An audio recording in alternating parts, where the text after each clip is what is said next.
Welcome to the Success Mindset Podcast, where we empower you to unlock your full potential and achieve greatness. Join us as we explore the transformative power of your mindset and uncover the strategies that will help you conquer your goals and create the life that you've always dreamed of. So buckle up, get inspired, and let's dive into today's episode. Welcome to the Success Mindset Podcast. Today we're discussing how to unlock the power of personal accountability. There's a defining moment in every leader's journey, the moment that they stop waiting for change and they start owning it. That's when everything shifts. And so if you've ever felt frustrated because things aren't moving the way that you want them to, if you've caught yourself blaming circumstances or other people or even timing, then this episode is for you. The leaders and entrepreneurs who rise above the noise, who create real success, all share one thing in common. They take full accountability for their results. And so today we're breaking that down and what that looks like in practice. No fluff. Just real, practical ways to build personal accountability into your mindset, your leadership, and your daily decisions. Because the moment that you take ownership, you step into a whole new level of power. Personal accountability isn't about guilt or self-blame. It's about control, controlling what you can, adjusting where you need to, and committing to the next right move. Think about the times that you've made progress in your life or business. Chances are that those were the moments that you took full responsibility for what needed to happen. And the times when things felt frustrating or stagnant, well, that's often when accountability was missing. I've seen this play out over and over in leadership. A business owner struggling with sales who stops blaming the market and starts refining their approach. Or a manager frustrated with their team who stops waiting for better performance and starts setting clearer expectations. So the shift from external blame to internal ownership is what creates forward momentum. When you own the outcome, you control the process. John Maxwell said, "The greatest day in your life and mine is when we take total responsibility for our attitudes. That's the day that we truly grow up." And Jocko Willink in Extreme Ownership takes it even further. Great leaders don't just take responsibility when things go well, they take responsibility when things go wrong, and they don't shift the blame. They own the challenge and they solve it and they move forward. So how do you apply this? Shift from a victim mindset to an ownership mindset by asking, what can I control here? When faced with a problem, replace blame with action. What's the next step that I can take to fix this? And set the standard by modeling accountability for your team. People follow what you do, not just what you say. The best leaders don't wait for change, they create it. Elon Musk, when Tesla was struggling to meet production goals, didn't just demand more from his team, he actually physically worked in the factory, solving problems alongside them. So that level of personal accountability created a culture where people didn't make excuses, they actually found solutions. Sarah Blakely, the founder of Spanx, built her billion-dollar business not because she had experience or connections, but because she took full responsibility for learning everything that she needed, from patents to marketing to manufacturing. She didn't wait for someone to give her a roadmap. She built one herself.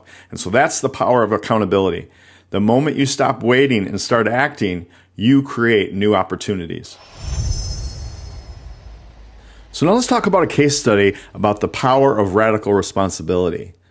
A struggling sales team, they kept missing their targets. The reason? Well, according to them, the market was too saturated and their competitors had bigger budgets and customers weren't buying like they used to. But then leadership made a shift.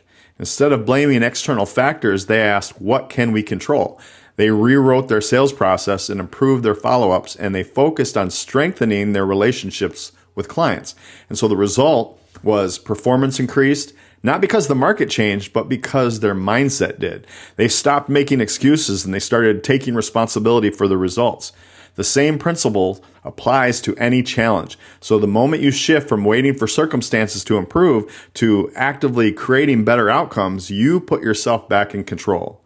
What's one area in your life or business where you can make that shift today? You don't create an accountable culture by demanding it. You build it by modeling it. A CEO of a struggling company stood in front of his employees and admitted, I made the wrong call. Here's what I'm going to do to fix it. That moment changed everything. His honesty built trust. His team stepped up and the company turned around. So leaders who take responsibility inspire others to do the same. And if you want your team to step up, start by leading the way. Let's talk about some take-home tricks. At your next team meeting, shift the focus to solutions. Ask, what can we do better and how do we take responsibility for it? And then notice and acknowledge one moment today where accountability led to a positive result. And when you catch yourself blaming a situation, reframe it. Ask, what's the next step that I can take to change this? And also read one chapter of Extreme Ownership or the 15 Invaluable Laws of Growth tonight. Start tonight if you got the books.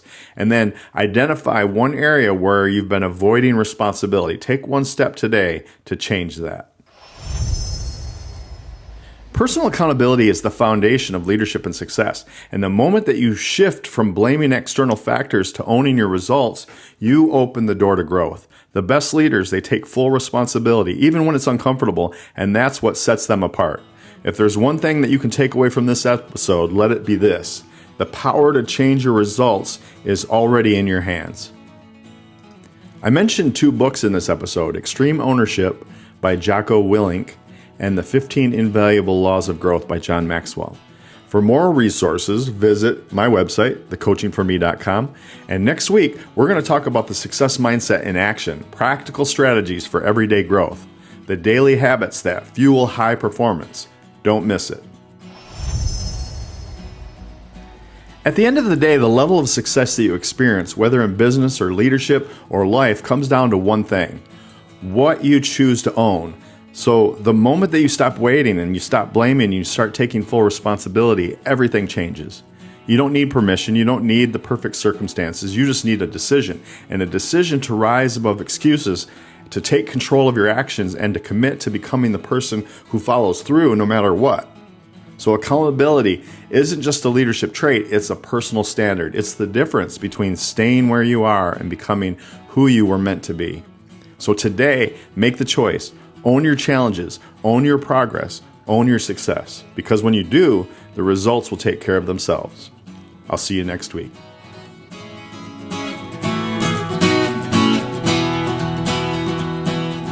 Thank you for joining us on another enlightening episode of the Success Mindset Podcast.